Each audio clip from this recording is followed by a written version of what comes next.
in exactly 7 days, something massive will pass between Earth and the Moon, and most people have no idea it's coming. On October 26, 2025, at 11:34 UTC, an object designated 2024 YR4 will cross inside the lunar orbit at just 326,000 kilometers. That's closer than the Moon, closer than telecommunications satellites, moving at 14.7 kilometers per second. The object is 410 meters across, the size of the Empire State Building, 4 times larger than the Chelyabinsk meteor that injured 1,500 people in 2013. And unlike 3 II/ATLAS getting all the media attention, 2024 YR4 is dangerously close. It's rotating once every 2.3 minutes, fast enough that it's breaking apart. Fragments are separating, and every time a piece breaks off, the trajectory shifts. The predicted closest approach, 326,000 kilometers. In 7 days, we'll know if those predictions hold, or if we've underestimated the danger. 2024 YR4 was discovered on August 12, 2025, by the Atlas Telescope Network in South Africa. A faint streak in images taken 30 seconds apart. Follow-up from Chile confirmed it. A new asteroid, heading toward Earth. Initial calculations showed a close approach in late October, within 400,000 kilometers. That put it on NASA's watch list immediately. But the size estimate changed everything. Photometric analysis suggested 380 to 450 meters in diameter. That's massive. Most near-Earth asteroids we discover are 10 to 50 meters. Objects this large should already be cataloged. We've mapped 95% of asteroids over 1 kilometer. 2024 YR4 slipped through because its orbit is highly elliptical. It swings past Mars and back toward Venus. Only during close approaches does it brighten enough to detect. And this is its first pass since our telescopes became powerful enough. NASA's Center for Near-Earth Object Studies updated the orbit through September. More observations meant better data. The closest approach, Titan, first 380,000 kilometers, then 350,000, then 326,000. That's 85% of the Moon's distance. But then astronomers noticed something wrong. The orbit wasn't stable. Dr. Marco Delgado at the University of Arizona saw it first. The asteroid's brightness was fluctuating irregularly. Spikes and dips every few minutes. That meant tumbling, chaotic rotation, and the rotation period was shocking. Just 2.3 minutes. Most asteroids rotate every 4 to 12 hours. Fast rotators spinning every few minutes are rare and usually small, under 100 meters. 2024 YER4 is spinning 65 times faster than it should for its size. That can only mean 2 things. Either it's solid rock, not a rubble pile, or it's already breaking apart.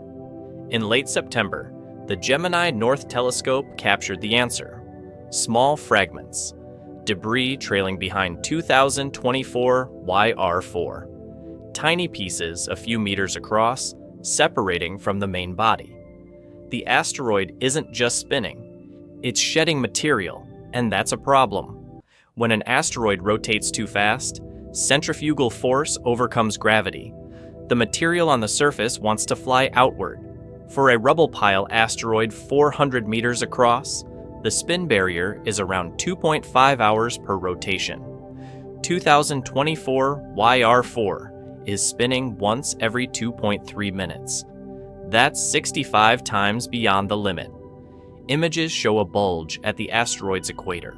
It's deforming, stretching like a water balloon spun too fast.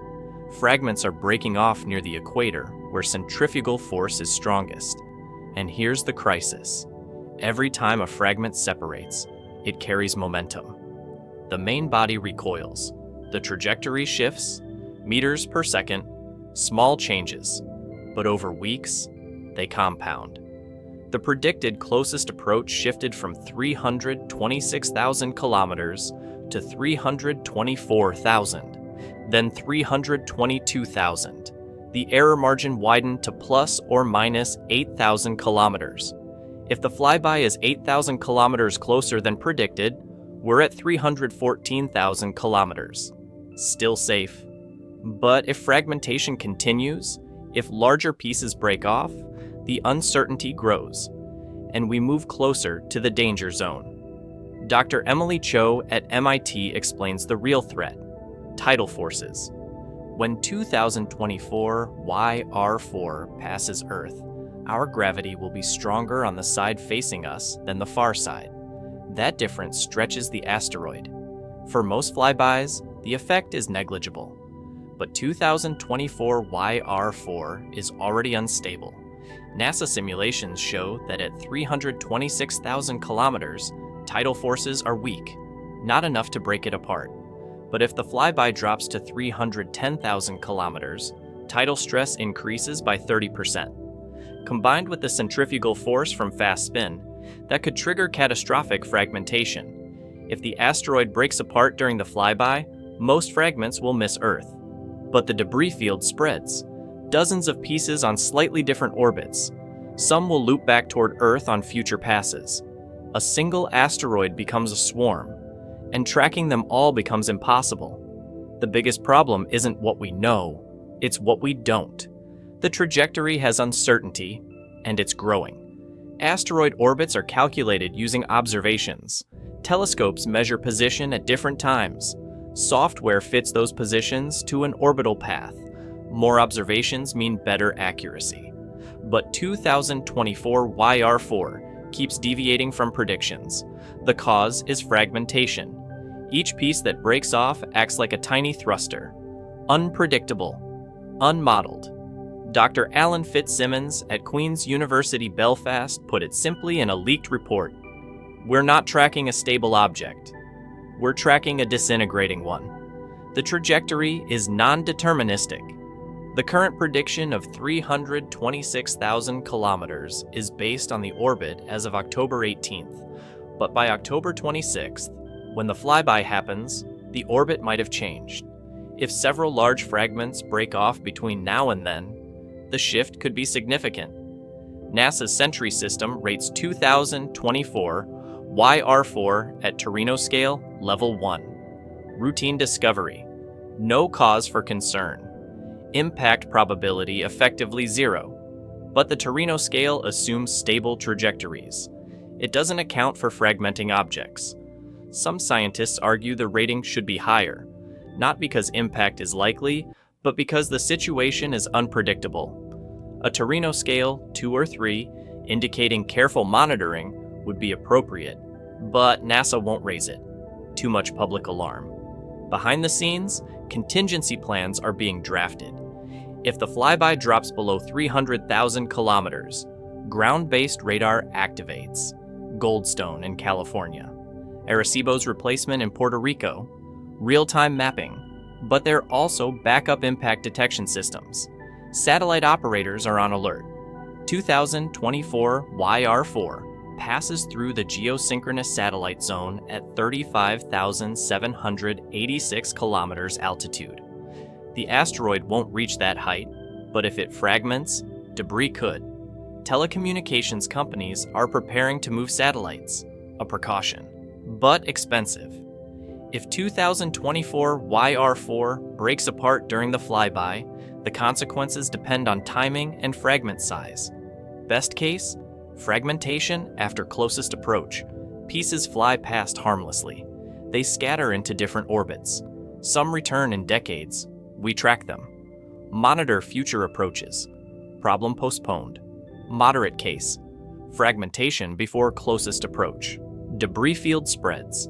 Most pieces miss Earth, but trajectories become unpredictable. Some fragments enter orbits, bringing them back in 10, 20, or 50 years. One problem becomes many. Worst case, a large fragment separates early and shifts toward Earth. Not a direct hit, but close enough that atmospheric drag pulls it into a decaying orbit. Over hours or days, the path bends. It becomes an impact threat. Even a 10 to 20 meter fragment hitting Earth's atmosphere would be catastrophic locally. The Chelyabinsk meteor was 20 meters. It exploded at 30 kilometers altitude, releasing 500 kilotons of energy. Windows shattered across 200 kilometers. Thousands injured. A 50-meter fragment would be exponentially worse. The Tunguska event in 1908 flattened 2,000 square kilometers of forest. If a fragment that size hit a populated area, hundreds of thousands could die, and we'd have no time to evacuate. Warning time between detection of a trajectory shift and impact could be less than 24 hours. Not enough to move millions, not enough to prepare, just enough to panic. NASA's planetary defense strategy requires years of warning. Time to launch a deflection mission like DART. But DART took years to plan. We don't have years. We have 7 days. If 2024 YR4 fragments and a piece heads toward Earth, there's no deflection option. We can only watch, calculate the impact point, and warn the region. 7 days from now, on October 26th at 11:34 UTC, 2024 YR4 reaches its closest approach. Telescopes worldwide will be watching.